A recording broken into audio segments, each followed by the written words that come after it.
necesito nada. Solo tú, solo tú. No necesito nada. Hoy vamos a hablar acerca de la perspectiva de la familia, es decir, cuál debe ser la perspectiva de la familia.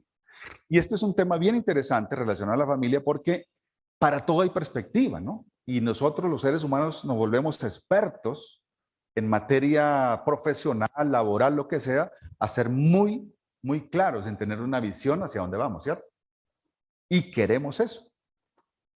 Por eso hoy se habla tanto del proyecto de vida, ¿cierto? Y todo, usted no tiene su proyecto de vida. ¿Cuál es su proyecto de vida? A ver, ¿cómo es? ¿Para dónde va todo el asunto? Y eso es toda una materia y ya casi toda una ciencia, ¿no? ¿Cómo hacer todo eso? Y claro, ¿por qué en cuanto a la familia? No. Si es lo más importante en relación con el hogar, ¿por qué no hay una visión, no hay una perspectiva clara de para dónde se va? ¿No les parece que hay algo raro ahí? Algo extraño, ¿no? Porque si alguien, un ser humano normal, termina su bachillerato, va a la universidad, estudia algo definido, después dice, termino la carrera, me dedico a esto, quiero ser un buen profesional, los que quieren ser buenos profesionales, y aprovechar ese recurso, ¿no? de hacer una carrera y todo eso. Y dice, y todo esto para, ¿cierto? Tiene un propósito, tiene allá una perspectiva para dónde va, encamina sus esfuerzos hacia allá, los recursos que sean necesarios para allá, todo hacia allá. ¿Para qué? ¿Para qué todo eso? Para que me vaya bien en la vida, para que pueda tener los recursos necesarios, para pasear y darme gusto, dicen por ahí.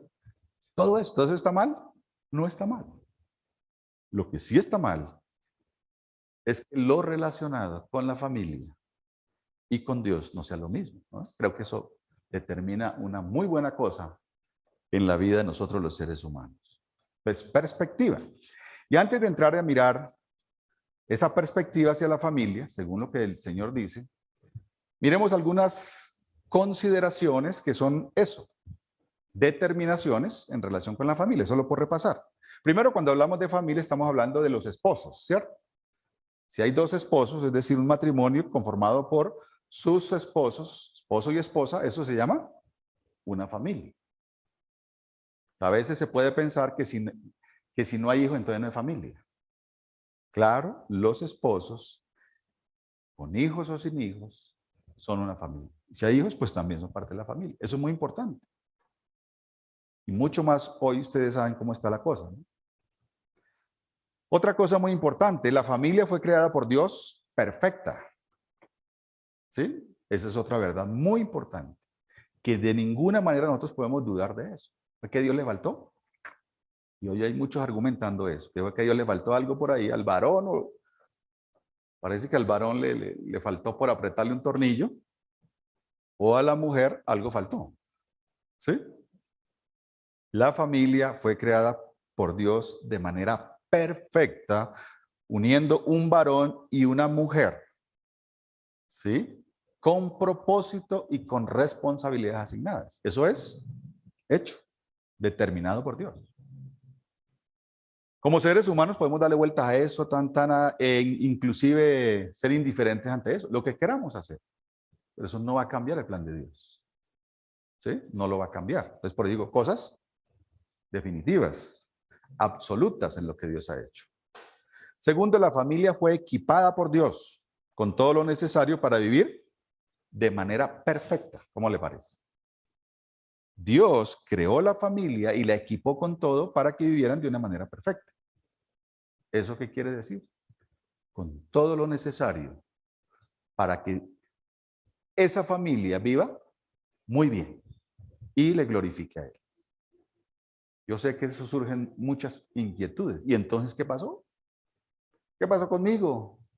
¿Qué pasó con el matrimonio? ¿Qué pasó con el matrimonio al lado? ¿Cierto? Y hablamos de eso. Bueno, esa es la idea. Podamos pensar en eso. Pero lo diseñado por Dios y lo establecido por Dios es que Dios equipó con todo. ¿Se acuerdan qué dice el texto de Génesis 1:28.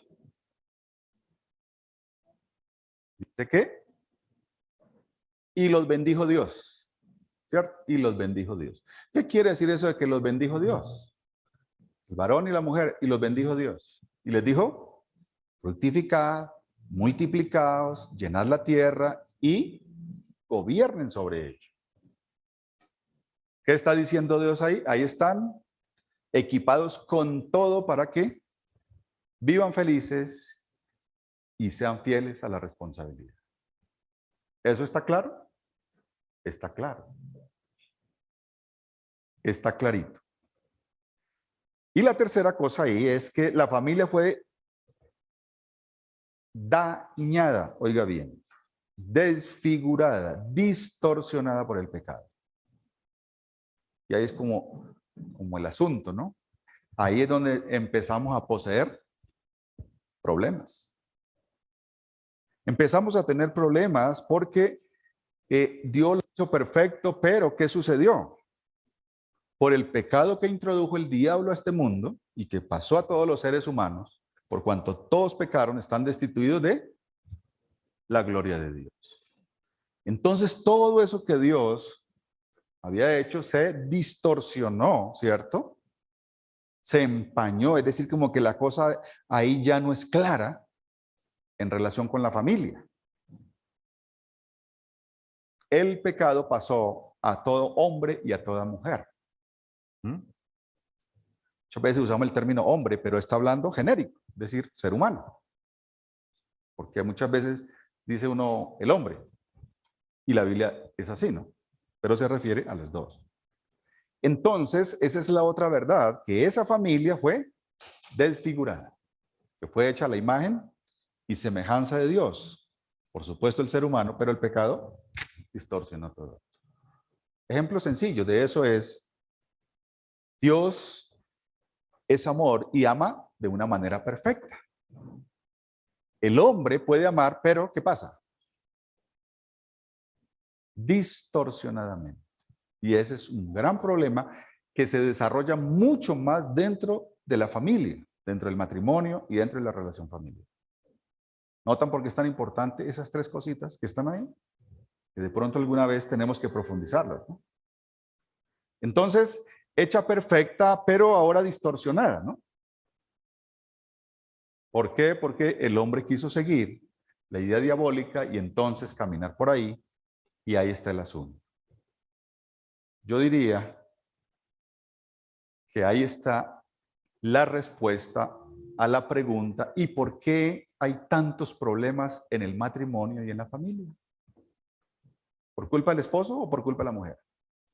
¿Por culpa de la mujer o por culpa del hombre? Porque nosotros, como seres humanos, lo primero que hacemos es buscar culpables. ¿Y quién lo hizo? No fue él, fue ella, ¿no? El pecado que habita en el varón y en la mujer. Por eso entonces, esa familia es dañada. ¿Y de qué fue dañada? ¿Qué fue el daño que ocurrió en la familia? No hablo de la familia, estoy hablando del ser humano, por supuesto, varón y hembra. ¿Cuál fue ese daño? Primero, un daño espiritual. Un daño espiritual. Un daño del alma o en el alma. Y un daño aún en lo físico. Eso pasó. Todo fue dañado. Todo el ser humano es dañado por el pecado. Y entonces, lo que hay en el ser humano es la tendencia a ir en contra de Dios, a no tener en cuenta a Dios, a vivir a nuestra manera, como uno piensa, como a uno se le ocurre, y por allá si desarrolla eso más, llega a decir es que yo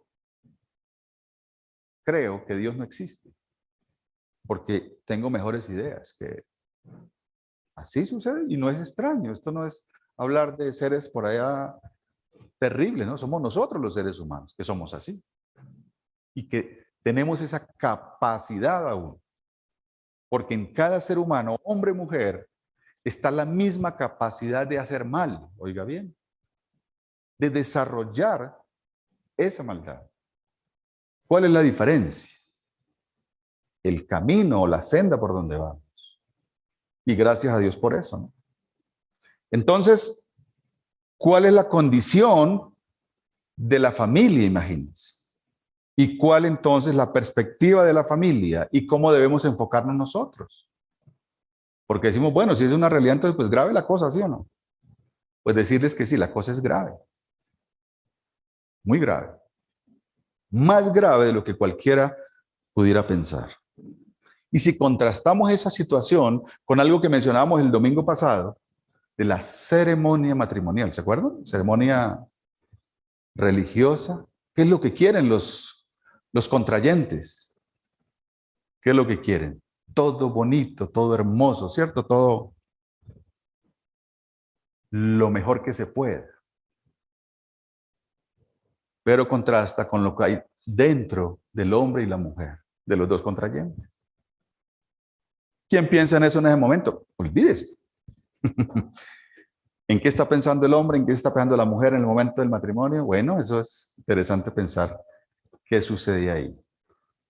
La familia, y esta es una manera de definir unas cosas, ¿no? La familia es la institución establecida por Dios para llevar a cabo los propósitos originales de Él. Eso no ha cambiado, ¿no? El propósito sigue siendo el mismo en la tierra, oiga bien. También en eso vimos una cosa muy importante. El matrimonio, la familia es hasta la muerte. ¿Mm? ¿Ha pensado usted alguna vez por qué Dios solo dijo que la familia, el matrimonio era solo hasta la muerte?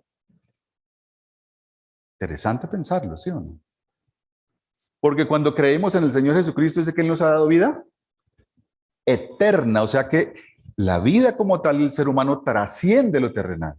Y entonces, son temas donde necesitamos avanzar.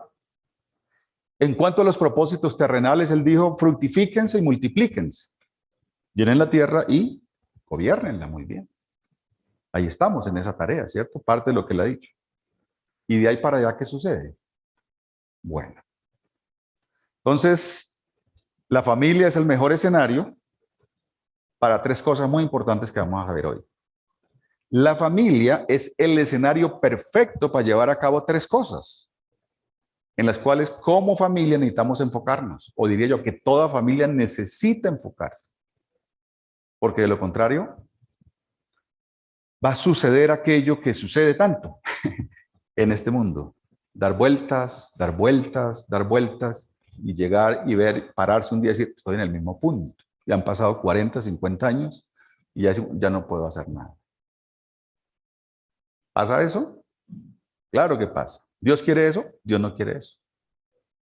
Dios quiere una familia que crece, se desarrolla, avanza, cumple los propósitos, cada integrante glorifica a Dios y eso, Dios es glorificado. Por lo tanto, la invitación, solamente comenzando, es a que nos ocupemos en lo concerniente a la familia. Es lo más importante, ¿no? Después de nuestra relación con Dios.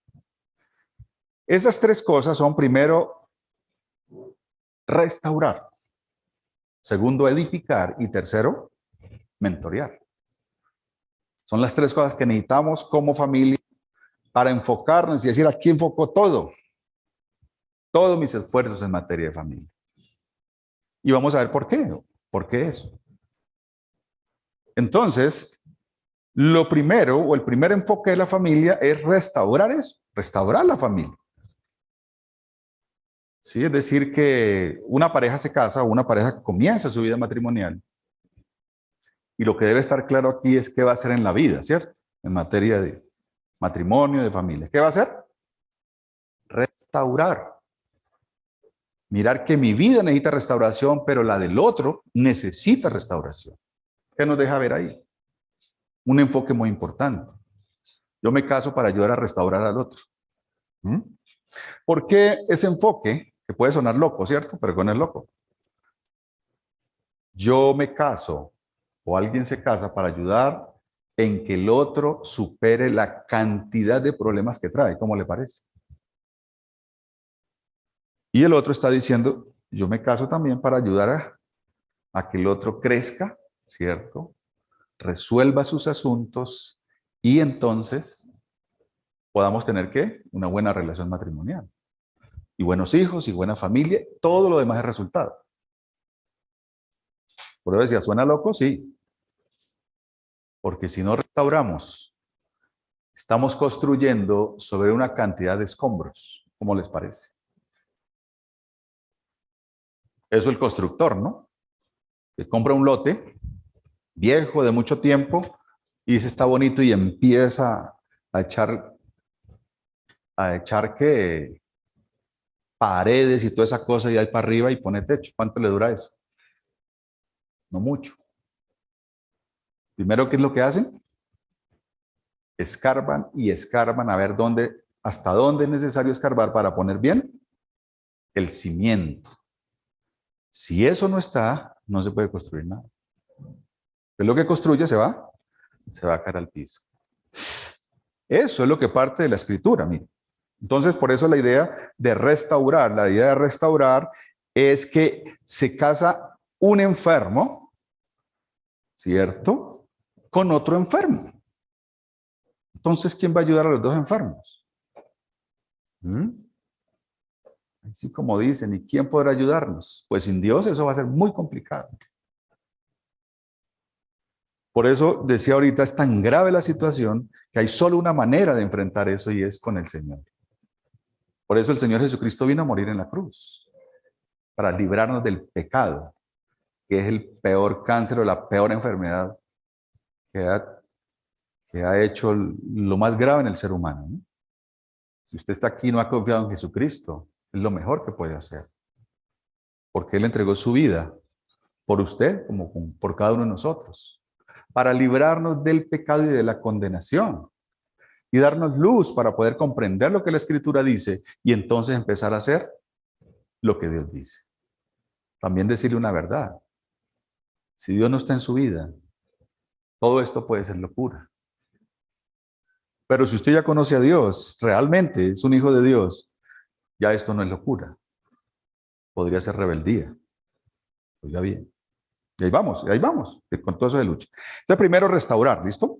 Restaurar es la idea de reparar o remendar. Muchos saben qué es eso. Los pescadores, cuando las redes se rompen, pues empiezan a unir las cuerditas y que esa red vuelva a servir. Reparar es, vamos en un carro, se les dañó algo que tiene que hacer. Antes de ponerlo a andar otra vez, tiene que mirar a ver, arreglar el problema y entonces seguir adelante. Esa es la idea, ¿sí ve? Del diseño divino, todo distorsionado, dañado, y hay que empezar a ver y reparar y reparar y restaurar. Y ahí vamos a ver, primero, que es necesaria una restauración espiritual en la familia. Es necesaria una restauración espiritual. ¿Por qué restauración? ¿Se acuerdan cómo Dios hizo, no? Vamos a leer el texto de allá porque lo leímos bien y sé que la mayoría lo conocen. Cómo Dios hizo al hombre. ¿Se acuerdan de eso? Cogió del polvo de la tierra y ¿qué hizo? Sopló aliento de vida y entonces fue el ser humano. ¿Qué sopló?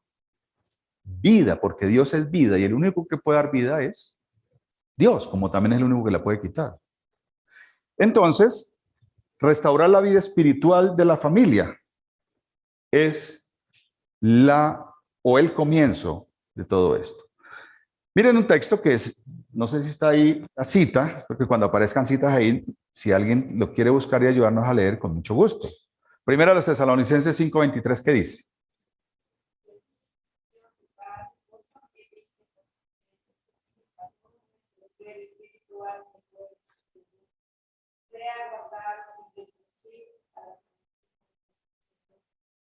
El mismo Dios de paz os que santifique por completo. Ahí está Pablo ya en el Nuevo Testamento hablando de la santificación, que es parte de la salvación, ¿no? Porque Dios nos justificó en Cristo. Cuando creemos en Cristo, ¿qué hace? Dios determina que somos hijos de Dios una vez y por la eternidad, justificados, aceptados por Dios completamente. De eso no queda ninguna duda.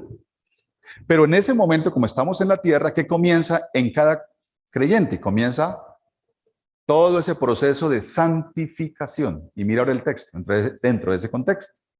Y el mismo Dios de paz, ¿qué? Os santifique. Pero para Dios ya somos totalmente santos. Pero aquí estamos en un proceso de santificación que quiere decir de apartarnos cada vez más y más y más y más del pecado.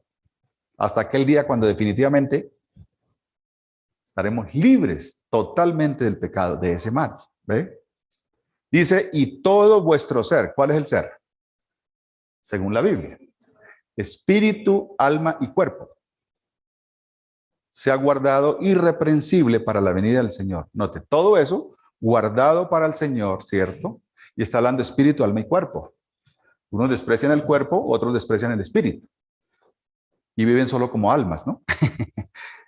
Aunque en todas esas hay muchas cosas, quienes creen que no son 3 partes, sino 2, otros creen que son muchas partes, pero pues lo mejor es ceñirnos a lo que la Biblia cita, ¿no? Y dice que son 3, ¿no?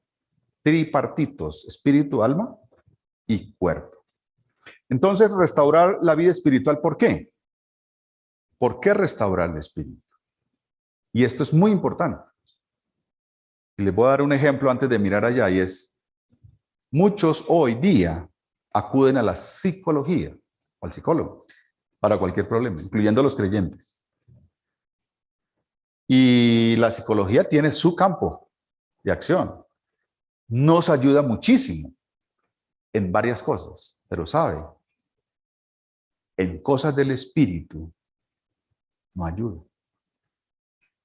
Porque lo espiritual se trata de manera espiritual. ¿Notan por qué? Hay alivio, hay cómo enfrentar ciertas cosas y eso. Pero el problema es que en el caso de los creyentes, todo problema tiene un fondo espiritual, que si no se trata espiritualmente va a ser muy difícil. Alivia un tiempo y después recae, porque tiene que ser tratado de raíz, y esa raíz siempre es espiritual. Génesis 2, 16 y 17, puede buscar ahí, dice, y mandó Jehová Dios al hombre diciendo, de todo árbol del huerto podrás comer, mas del árbol de la ciencia del bien y del mal no comerás, porque el día que de él comieres, ¿qué pasará? Ciertamente morirás. ¿Y qué quiere decir eso? Quiere decir que si el hombre no seguía a Dios en su instrucción, no confiaba en lo que él decía, entonces ¿qué pasaba? Como decimos, muere. Pero la palabra muerte tenemos que cambiarla en nuestra mente, porque cuando hablamos de muerte hablamos de ¿qué? Bueno, o es como la tendencia, ¿cierto? Que cuando se habla de muerte es ¿qué? Algo inerte que se acabó, terminó y ahí fue el fin, ¿cierto? Ahí no es la idea. De ninguna manera es la idea. Porque este es un argumento muy poderoso y muchos dicen, pues entonces me muero. Hoy día, ¿cierto? Entonces me mato. Entonces acabo con la existencia o mato a otro, ¿no? Lo interesante es que ahí no quiere decir eso. Ahí la palabra muerte quiere decir separación. En el momento que hagan esto, entonces ustedes quedarán separados de Dios. Y separados de Dios, ¿qué quiere decir? Sin vida espiritual. Muertos espiritualmente.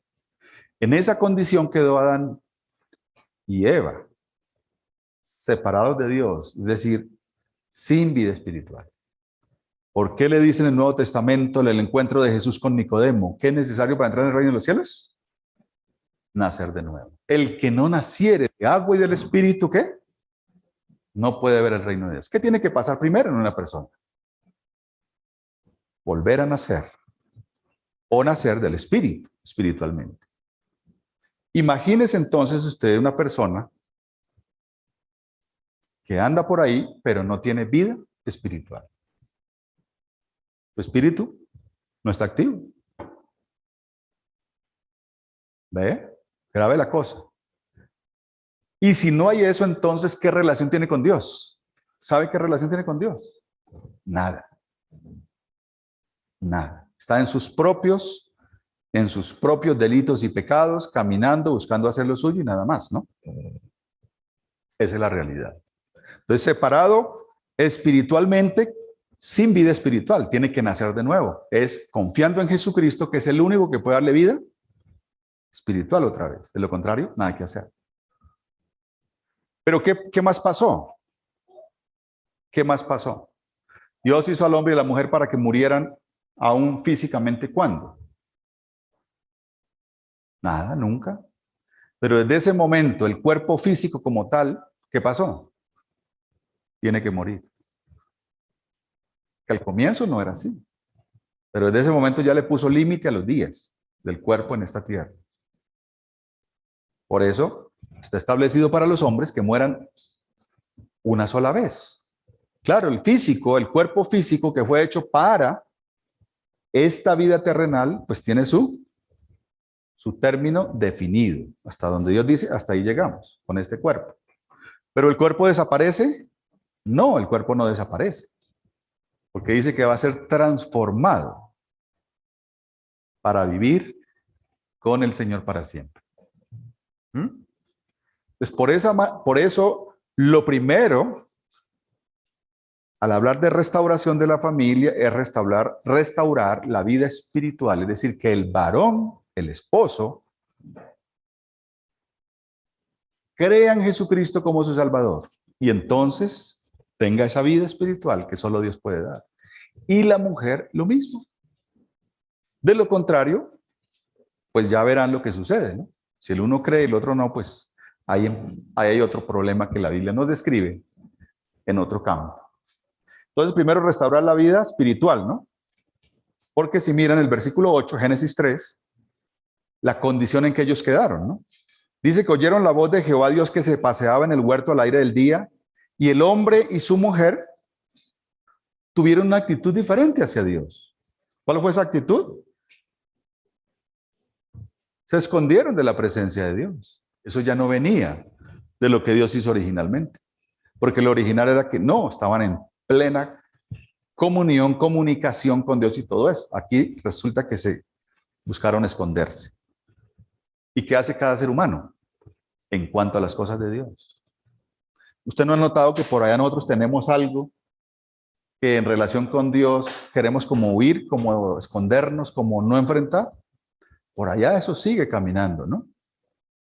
Pero ya es en una lucha, gracias a Dios, porque Él está en nuestra vida y quiere llevarnos a otra cosa. Dice versículo 23, lo sacó Jehová del huerto del Edén, es decir, fuera del huerto, porque ya su condición era otra. Y en el versículo 24 dice, y lo echó, ¿cierto? Echó pues fuera al hombre. ¿Cómo viene la restauración entonces de la vida espiritual? Fijémonos ahora en Hechos capítulo 16, versículo 31 en adelante. Y esta es una historia muy bonita, ¿no? Del carcelero, donde el mismo carcelero es el que dice, bueno, señores, ¿qué debo hacer para ser salvo, no? Y le dicen, cree en el Señor Jesucristo y serás salvo tú y tu casa. Cree en el Señor Jesucristo y serás salvo tú y tu casa. Pero si mira el siguiente versículo, dice, y le hablaron la palabra del Señor a él y a todos los que estaban en su casa. Porque la idea no es como una multitoma, ¿cierto? Que se conecte y una vez todas las entradas tienen corriente. Y muchos han llegado a pensar, si yo creo en el Señor, inmediatamente todos son salvos, ¿no? No, salvación es algo totalmente individual. Pero sí dice que el más interesado y el primer interesado en su familia, ¿quién fue? El carcelero. Pues si estoy aquí yo escuchando esto y mirando lo que Dios dice, ¿por qué también no mi familia? Y eso fue lo que dice, ¿no? A todos los que estaban en casa también les dieron la palabra de Dios. Y en el versículo 33 dice que y enseguida se bautizó él y todos o con todos los suyos. O sea, todos creyeron y todos caminaron con el Señor. Esa es una buena pregunta también que queda allá, ¿no? ¿Por qué si uno en la familia conoce a Dios, por qué no piensa en los otros? ¿O no enfoca todos sus recursos para que su familia conozca del Señor? Algo pasa, ¿cierto? O algo falta.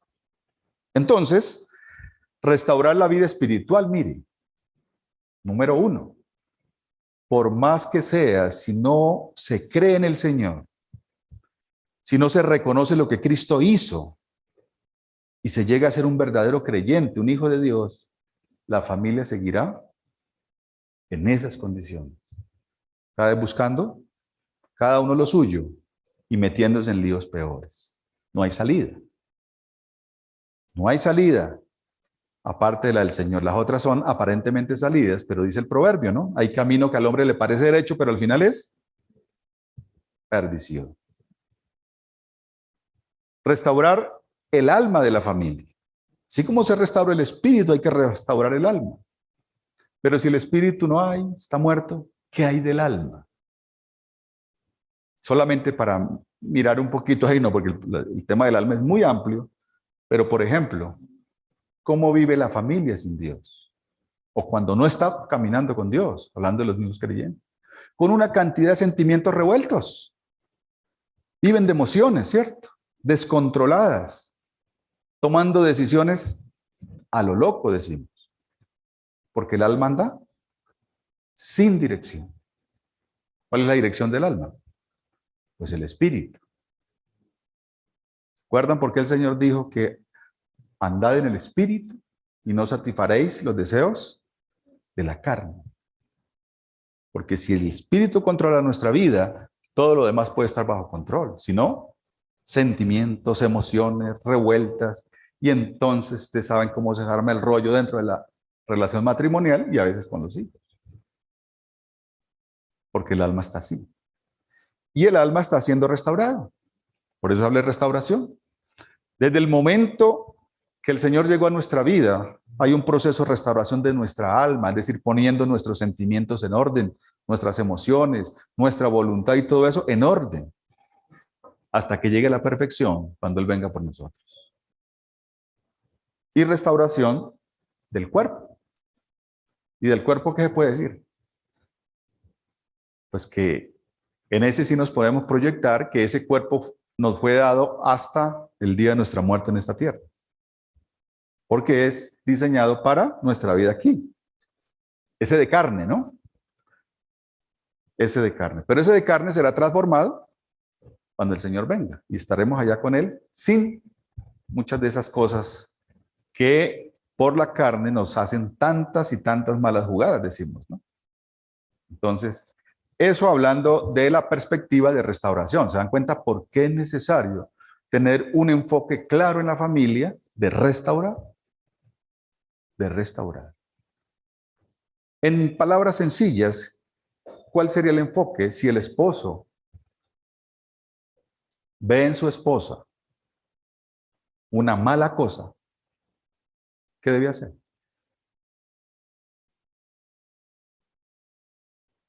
Orar por ella y decir, Señor, ayúdeme para guiar a mi mujer a la restauración. ¿Sí? A ver cómo le ayudo para que restaure esta situación. No, es que las mujeres son muy interesadas. Eso dicen, ¿no? Que no, que es que buscan solo el beneficio. Ah, que son, ¿qué más? Que cantalean mucho. Y entonces el hombre tiene dos opciones. Su esposo, que vive a las 24 horas. O le critica esa cuestión o vive dándole. O ora y dice, Señor, guíame para ver cómo le ayudo en eso. Algunos, si ven que la esposa es muy cantaletaria, entonces le viene diciendo, cállese, cállese, cállese. ¿Qué va a hacer? ¿Va a hablar más? Porque ella no puede dejar de hablar. Es que use eso para otras cosas que sean buenas. ¿Y la mujer qué hace con el esposo entonces? ¿Qué le dice? ¿Le dice algo? ¿O no le dice nada? ¿Cuáles son las fallas normales, evidentes, los lunares que se ven en el hombre, en el varón? Uno que resalte más, a ver, para que no sea yo el que diga. ¿Ah? Para resumirles, ¿no? Es que es más guache, ¿no? ¿Cierto? ¿Se han dicho eso? Arrepiéntanse, ¿no? Algunos dicen, no, es que ese hombre es más guacho, eso es más áspero que una lija de no sé cuánto, porque, bueno, Sí. Así pasa, ¿no? Y es tan natural en el diseño que Dios hizo en la naturaleza del varón. Pero ¿qué tal un día que piense la mujer y diga, ¿por qué Dios lo haría así tan áspero, cierto? Tan burro, dicen otras. ¿Por qué? ¿Qué características tiene un burro? Bueno, positivas, ¿no? ¿Ah? Que trabaja duro, ¿cierto? Es para trabajo pesado. Para eso es el hombre, el varón. Para que trabaje duro. Entonces, mire el mensaje que da allá. Tan importante, si el hombre fue diseñado como un burro, es porque está diseñado para trabajo pesado y debe trabajar. Pero resulta que usted como esposa entonces ya está embarcada y tiene un hombre que es más o menos tirando a que no trabaja mucho o no quiere trabajar mucho. ¿Qué tiene que hacer? ¿Cómo le ayudo, cierto? ¿Cómo le ayudo para que esté bien de su cuerpo, de sus fuerzas, de sus energías, para que qué? Para que trabaje? Tristemente, hay otra salida, ¿cierto? Porque el mundo le ofrece, si la Biblia nos dice, el mundo nos ofrece 100. Pues entonces, ¿qué voy a hacer? Me voy a trabajar yo, ¿sí o no? No es que no trabajen las mujeres, sino que no asuman responsabilidades que Dios no les ha dado. Porque ahí no hay, la verdad, no hay bendición. Y pueden llegar a trabajar y cansarse y hacer muchas cosas duras, buscando reemplazar al hombre o cubrir lo que falta. No ese es el enfoque. ¿Nota por qué ese enfoque del asunto? ¿Cómo vemos las cosas? No es de meternos allá en los detallitos solamente. Que peleó, que me dijo, que no me dijo. No, ¿por qué todo eso? ¿De dónde viene todo eso? Bueno, le cuento una enfermedad, ¿cierto? Tengo dolor de cabeza, métale pastillas porque sí.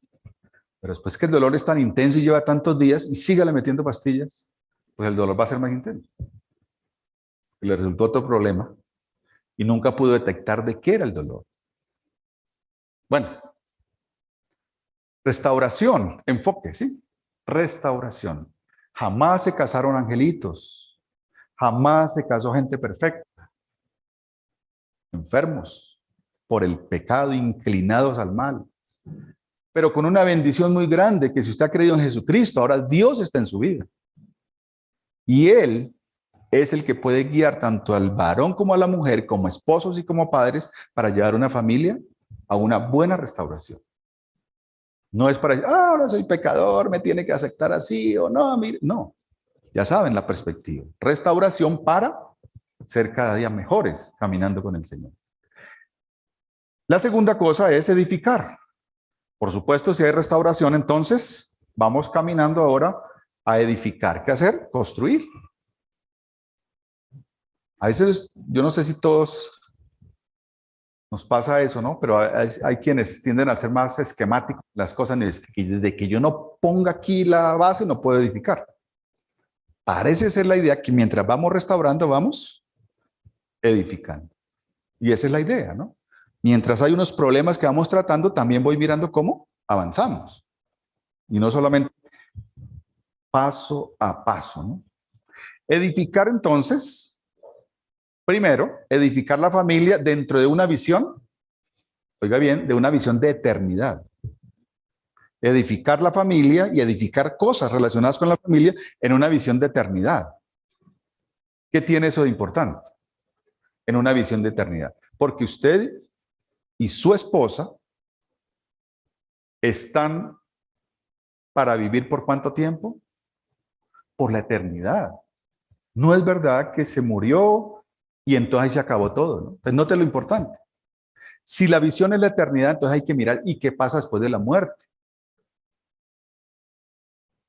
El asunto de discusión no es si somos eternos o no, hablando de las personas, sino dónde va a pasar usted la eternidad, dónde va a seguir después de la muerte.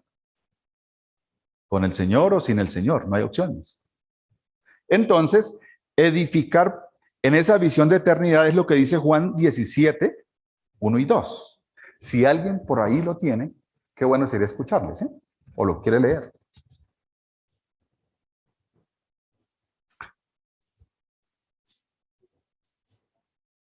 Juan 17, 1 y 2.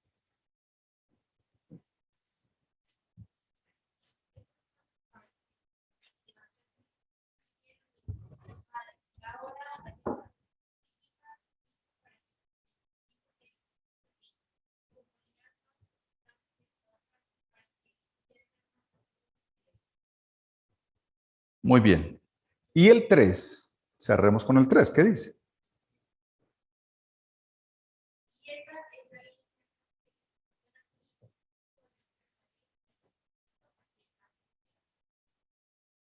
Edificar con una perspectiva de eternidad, oiga bien. Entonces, ya dijimos una cosa muy importante para ir relacionando. Si el matrimonio, la familia no va a ser en el cielo, entonces, ¿cómo organizo mi vida? ¿Sí ve? Hay algo muy importante. Aquí dice, el versículo 3 especialmente, y esta es la vida eterna, que te conozcan a ti, el único Dios verdadero, y a Jesucristo a quien has. Descartemos que la vida eterna sea una cuestión de tiempo, porque para Dios el tiempo no existe. Entonces, no, cuando está hablando de la vida eterna, no está hablando de tiempo, y qué rico que vamos a vivir para siempre. Eso no es lo más importante ahí.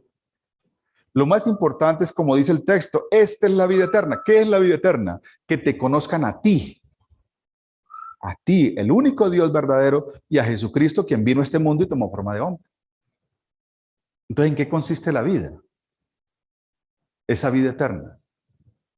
Sabe de disfrutar de la presencia de Dios, o de vivir en la presencia de Dios, o de vivir con Él, o de vivir la vida de Dios y disfrutarla como quiera. La vida eterna es Dios en nosotros. Y si nosotros tenemos a Dios, o Él está con nosotros, ¿qué nos falta? ¿Se dan cuenta? Y la vida eterna es conocerle, y conocerle, y conocerle, y entre más le conocemos, ¿qué va a pasar? Pues más vamos a hacer lo que Él dice. De una vez, una cosa muy importante es hacer correcciones, ¿no? Algunos se enfocan tanto en la conducta y dicen, usted tiene que dejar. Yo le puedo decir hoy, usted no tiene que dejar cosas, tiene que conocer a Dios. Porque en la medida que conoce a Dios, eso que está ahí, esa relación con Dios, sencillamente va a ayudar a que usted eso ni siquiera lo piense. Porque usted está centrado ¿en qué? En el perfecto, en el que todo lo puede. Y no, no hago, si hago, no hago, si hago. Y si hago, ¿qué me va a pasar? Por eso nos volvemos tan fácilmente personas que solo vivimos condenando a otros y mirando a los demás, ¿no? Esta es la vida eterna, conocer a Dios y a Jesucristo. Si ellos están en nosotros, guiando nuestra vida, pues hacemos tantas cosas y dejamos de hacer otras, ¿ve? Pero no por ley, sino por la gracia de Dios, que nos ha permitido disfrutar de Él y de su vida, que por supuesto es eterna. Eso es edificar con una perspectiva de eternidad, ¿ve? De eternidad. Y no, oiga bien, simplemente terrenal. Edifique y haga cosas para este mundo, y si me muero, entonces algunos están pensando a ver cómo hacen para poder guardar algunas cosas cuando mueran, ¿no? Es decir, que aparte del cajón como tal, puede haber una fosa adicional donde le puedan meter lo que tiene. Y eso, pues ahí no hay nada que hacer, porque Dios no dejó espacio para eso. Nos vamos sin nada. Porque simplemente es un paso, como decimos, al otro lado. El problema es al otro lado, ¿cómo está usted? Espero que resuelva eso prontico, ¿no?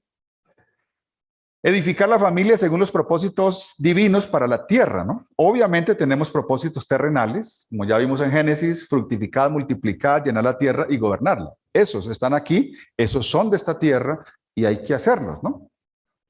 Incluyendo gobernar la tierra y hacerla producir y toda esa cuestión. Todo eso hace parte, pero eso es de la tierra. Pero cuando partamos de acá, cesa, porque ya no va a haber necesidad de reproducirnos, no va a haber necesidad de administrar la tierra, porque esta tierra pasará, dice. ¿Quién la va a administrar? No, esto se acaba. Eso es lo que dice la Biblia. Bueno, edificar la familia en la dinámica de servicio. Pues entendemos todo eso. ¿Y para qué estamos nosotros? Para servir. No basta explicar muchas cosas, porque el Hijo de Dios, siendo el Hijo de Dios, vino a esta tierra ¿a qué?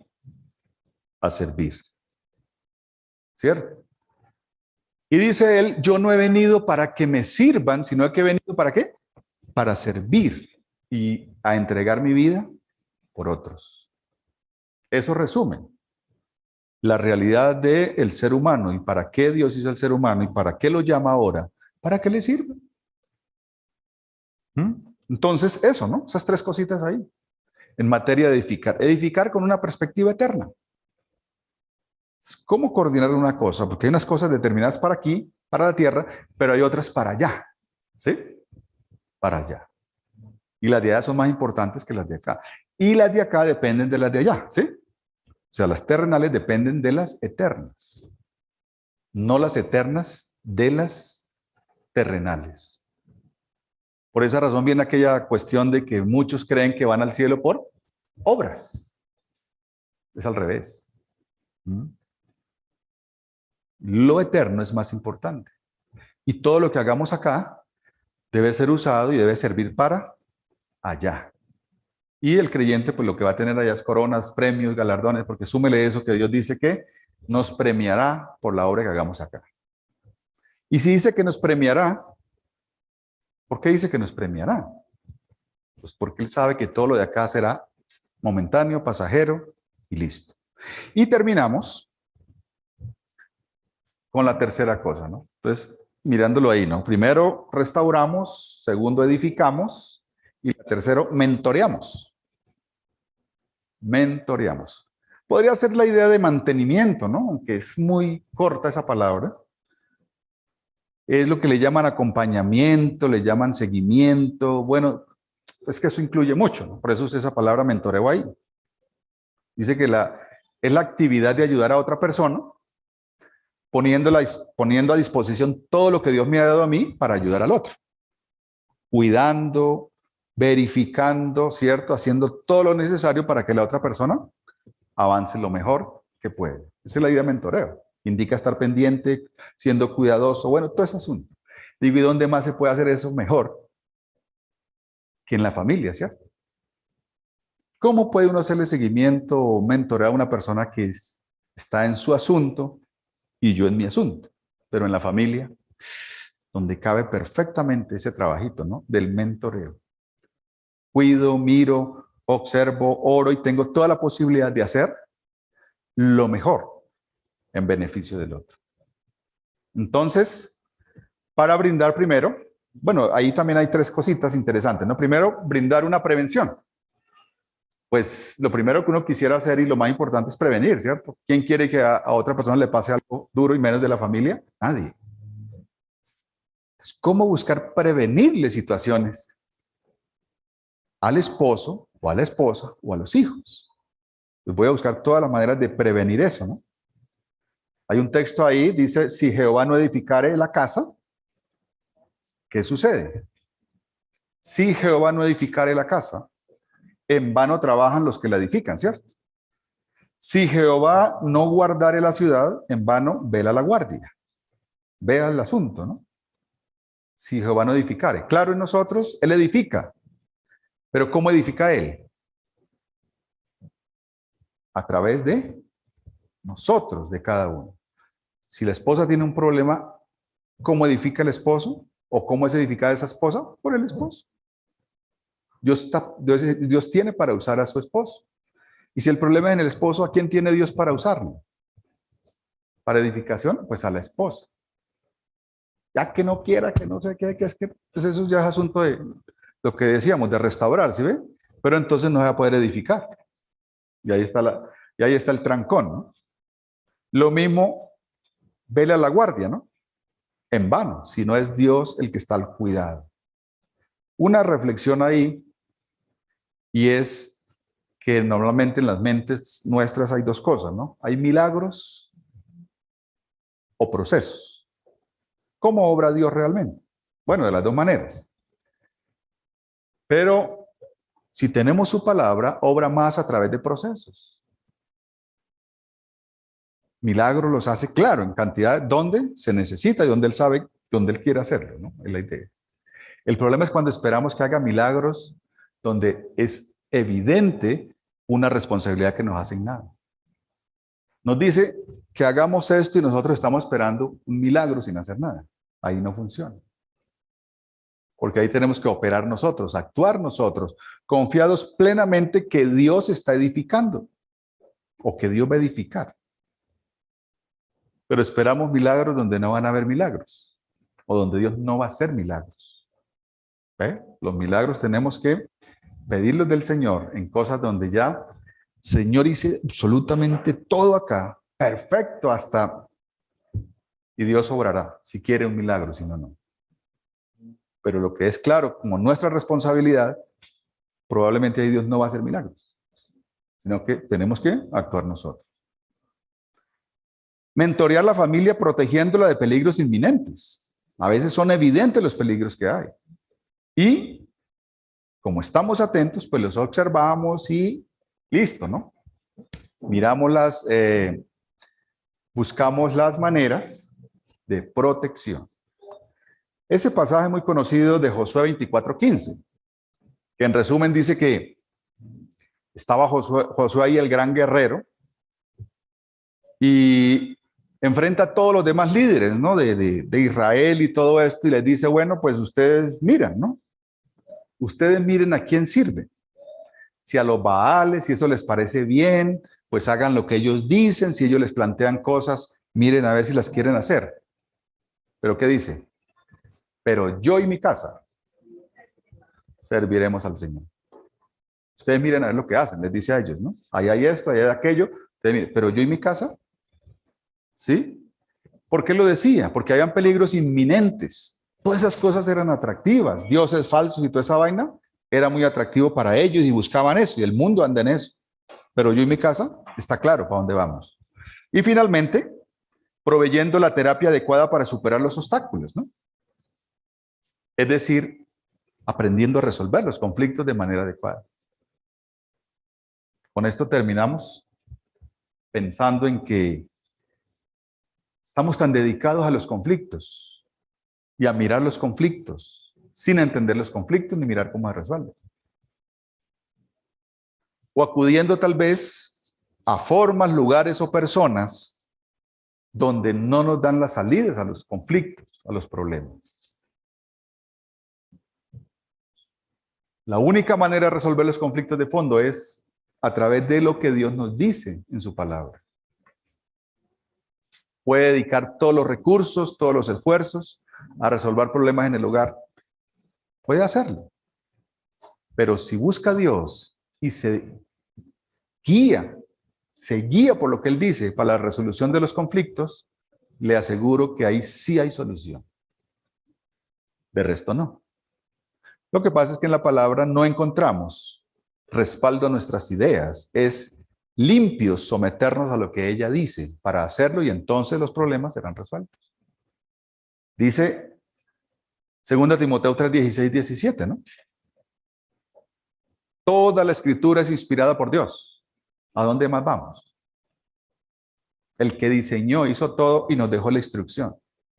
Toda la escritura es inspirada por Dios. ¿Y qué más? Y útil, por si acaso, ¿no? Útil para enseñar, útil para reprender, útil para corregir. Mire esa palabra, corregir. Y también instruir en justicia. ¿Queremos ejemplos? En la Biblia los hay.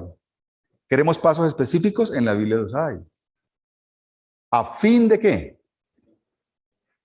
A fin de que el hombre de Dios, la mujer de Dios, ¿sea qué? Maduros, exactamente. Y enteramente equipados para toda buena obra. ¿Dónde más buscamos? ¿A dónde más iremos?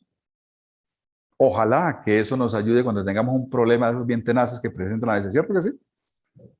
¿Y dónde iremos? Pues, ¿qué dice Dios? Pero si eso no sucede, se calman las aguas y después vuelve el alboroto, ¿sí o no? ¿Cuántos han visto un vaso de cristal lleno de agua sucia? O lo llena de agua sucia y lo deja un rato quieto. ¿Qué sucede con ese vasito y esa agua? Después de un rato usted va a decir, tan cristalina es agua, ¿no? Pero que en el fondo hay ¿qué? Ahí está todo el mugre, toda la basura que tenía esa agua. ¿Qué necesita usted para darse cuenta de la situación real de lo que pasa en ese vaso con agua? ¿Qué necesita? Solo moverlo. Muévalo y verá qué pasa. Se enturbia el agua. Se enturbia todo eso y empieza a verse un poco de mugre. Eso pasa cuando los problemas no son tratados de fondo. Y simplemente ponemos ciertos pañitos para aliviar la cosa. Ojalá que podamos enfocarnos de esa manera y dedicarnos a restaurar. A restaurar, para eso tenemos todos estos años que el Señor nos ha dado. Restaure y vendrán otras cosas. Porque el fin es perfeccionar a los santos. Y eso, parte de eso se hace en la pareja, ¿no? ¿O por qué creen que Dios diseñó el matrimonio así para que los dos vivamos 24 horas al día juntos? Tristemente, algunos se han equivocado y han pensado que es para pasarla chévere. No es para pasarla chévere. O pasarla chévere, sí, ayudando al otro.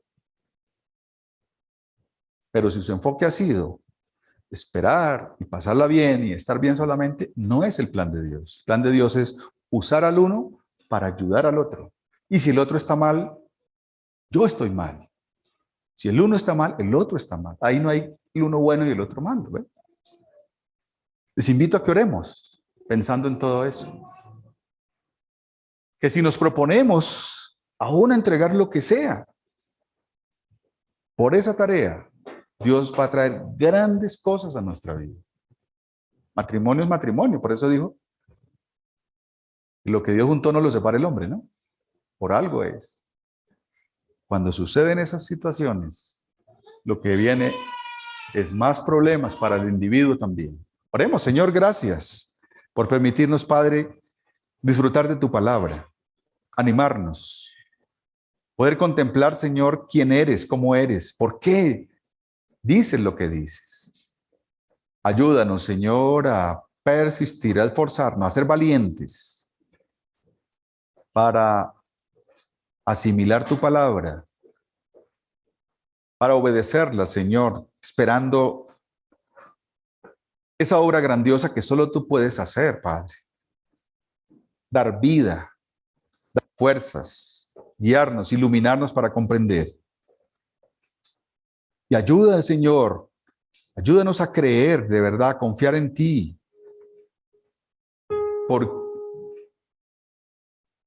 Y por encima, Señor, de lo que sea, de nuestros caprichos, de nuestro orgullo, Señor, quebranta eso en nosotros. Permite que podamos de verdad someternos a ti.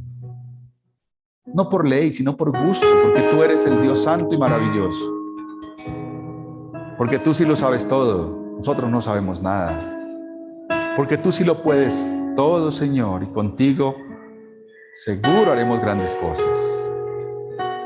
Padre, te alabamos, te exaltamos por guiarnos y ayudarnos a comprender cada vez mejor quién eres y a hacer y a seguirte, Señor, conforme a tu voluntad, Padre. Muchas gracias por cada persona y por el cuidado que tienes de cada uno, porque tú nos guías, puedes restaurarnos, puedes darnos todo para edificar y así mismo para andar pendientes los unos de los otros. Gracias, Señor, en Cristo Jesús. Amén.